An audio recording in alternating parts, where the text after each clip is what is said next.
Baubles on a lot here with part 2 of the roundtable discussion on the 9th of April. Make sure they have a nuclear deterrent. I mean, this goes back to what happened to Colonel Gaddafi. You remember the United States told Colonel Gaddafi that if he gave up his weapons of mass destruction, that we would leave him alone. He's now buried 6 feet under the continents of the United States.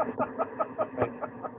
So when the United States runs around the world threatening to topple regimes at the end of a rifle barrel, the message that people in places like North Korea get is a very simple one. And John, on that note, I mean, you could argue, and of course you were one of the leading intellectual opponents of the Iraq invasion in 2003, but you could also argue that the real lesson of the Iraq invasion is that containment and deterrence can still work against rogue states. You know, terrorists can run and hide, but rogue states have a mailing address, and if Kim used WMD against US interests, it would guarantee massive retaliation, right?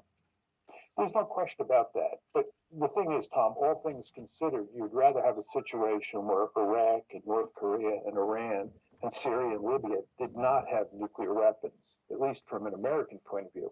I think from their point of view, it makes good sense to have nuclear weapons.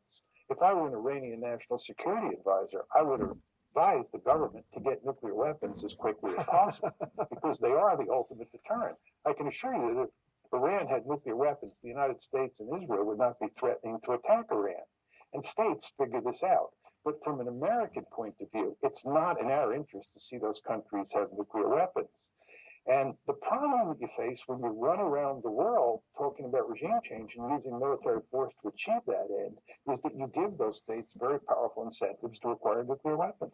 Yeah, and on that note, I mean, the Americans have dealt with a nuclear Pakistan and nuclear India for nearly 20 years. We haven't had a conventional warfare in the subcontinent. Can we deal with a nuclear North Korea? It's more complex than just the question of nuclear deterrence. The use of a nuclear weapon by North Korea would spend the end of the regime. So in that sense, classical deterrence can work, in my view.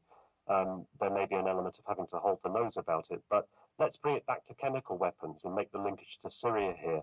The reason I support that limited strike was because, as I said, I think defending the global norm against chemical weapons use is an important one, and one that the United States can play a role in without having to get involved in all global conflicts.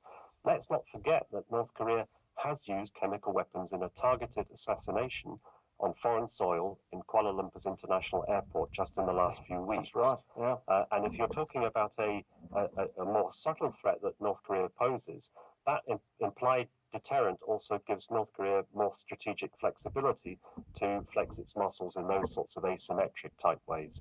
There's no easy solution to that, but I think an element of pressure and coercion might just put enough doubt in Kim Jong-un's mind to try and repeat that kind of attack.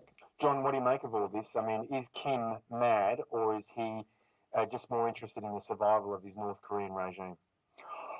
Oh, I don't think he's mad. I don't think he's fits our definition of sane, but he's not mad. He's interested in the survival of the regime and himself and his family and all those things. The issues here are really what can the Americans do themselves. The risk they run with any sort of military action against the North is what the North can do to the South. Seoul is so close to the border, the dangers are enormous, and there's a tremendous loss of life. So Clinton thought about this and had to pass it up as a concept. It just doesn't work. It's very, very difficult and very dangerous. The channel really, in the end of the day, is China. And it's very important, I think, to have Xi on side on this. The Chinese don't like the North Koreans. They find them a pain in the neck. But they are a regime which is at least mainly working in a way which is not inconsistent with their interests.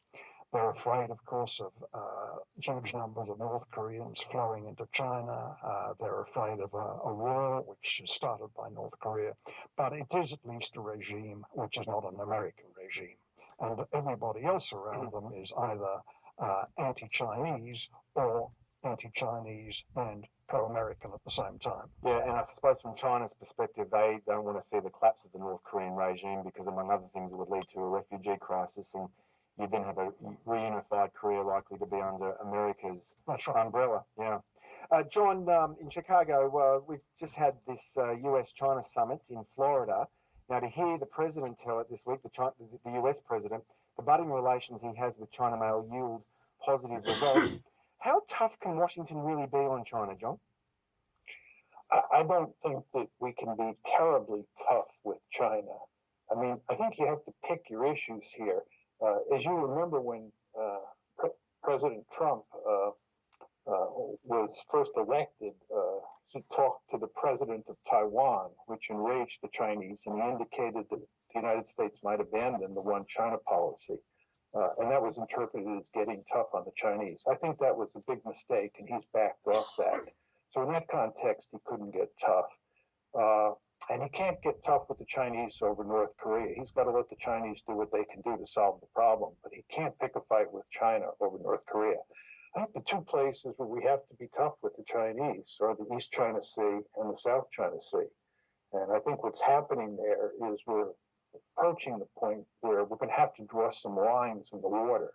But to put it in slightly different terms, we and the Chinese are going to have to draw some red lines. We're going to have to work out some SOPs for dealing with each other. And that's going to involve some hardball politics. So I think in the course of his 4 years in the White House, Trump that is, that he'll be forced to confront the Chinese over the South China Sea and the East China Sea, but probably not over either Korea or Taiwan. Yeah, Ewan, should or will Trump draw a line in the water? Well, I agree with John Mearsheimer. China poses the longer term challenge here to norms of freedoms of navigation, US interests, and broadly underlying all this, the question of who's geopolitically predominant within East Asia, which is really what's playing out over the water and airspace of the South and East China Seas. But I wonder whether Mr. Trump, in his nature, will be more drawn to the flickering flame of the North Korean nuclear threat, and something that I think resonates with the American public as they are for the first time potentially within range of a nuclear missile. But that's something that will actually capture the attention in a way that the abstract, long-term, more slower burning issue of the South and East China Seas doesn't. We do know that it was mentioned in the summit in Florida, but I think we might actually see that slightly dissipating. And my reason for worrying about that is we've seen, I think, much more emphasis on reassurance towards the Northeast Asian allies. I think Japan has had a good dose of that. They've also been able to pull some of that in from Mr. Trump. The South Koreans have received the same, and they received a phone call just after the Florida summit to reassure them that the alliance was alive and well. But when we come to Southeast Asia, it's a much more fragmented and more challenging geopolitical puzzle. And the change of administration in the Philippines is one obvious case in point. So when General Mattis goes to the Shangri-La dialogue in June, I think a lot of people will be waiting to see just what the US strategy is for Southeast Asia and the South China Sea. And of course, we should stress that in these meetings between President Trump and the Chinese president, it's essentially a he said, she said issue, isn't it? No comment. Well, it's a Sunday roundtable, a serious discussion. I didn't mean to make light of it. Gentlemen, thanks so much for being with us. John Mearsheimer from the University of Chicago, Ewan Graham from the Lowy Institute, and John McCarthy, a former Australian ambassador to the US, Japan, India, and Indonesia. Well, that's it for Sunday Extra this morning. Okay. Well, there you go. Chrissy Dunt's Trottle Dump has managed to capture pretty much the entirety of today's program. Isn't that sad? Might be able to get a better shot of it than that. As I said earlier on, I like the theory that the reason they decided to bomb the 59 Slickum attack, the Syrians, Slick 'em being sea-launched cruise missile, Tomahawks, about $1.4 million each. So yeah, firing 59 of them is about $140, $150 million exercise just in expended ammunition. That's apart from the cost of putting the boats in position and maintaining them on station to be ready to fire. While the Chinese president was a captive audience at Mar-a-Lago or whatever it is, the private Trump golfing resort where the international relations are conducted for Uncle Spam these days. Yeah, much, much, much, much cheaper than attacking anything in North Korea. Probably a lot cheaper than doing anything about the Chinese fortifications in the Spratly Islands. Neatly solves all of the allegations of a direct line connection between the White House in America and the Kremlin in Russia, because attacking a Syrian airfield with cruise missiles will irritate the shit out of the Russians. The Russians had aeroplanes on the field, but not one Russian aircraft or piece of equipment was damaged, and no Russian personnel were injured, let alone killed. Partly, apparently, because the Americans gave the Russians advance warning that the attack was going to happen and the Russians just had time to get off the airfield. But also, obviously, because the Americans know exactly precisely to within about 3 feet, roughly, roundabout, where all the Russians were going to be on the airfield. Now, you'd think when you spend $140, $150 million attacking an airfield because a poison gas attack on civilians was launched from that airfield, and you're trying to draw a line in the sand and, you know, send signals and messages to the people who are supposed to have let sarin go on a domestic civil war type enemy. You'd think that you'd attack the runways and make sure that those runways couldn't be used again. No, well, they didn't do that because that might upset the Russians who were using the runways. You'd think you might attack the aircraft being operated by the Syrian Air Force. But they didn't do that either, because that might piss off the Russians who were sort of supplying and maintaining these aircraft being operated by the Syrians.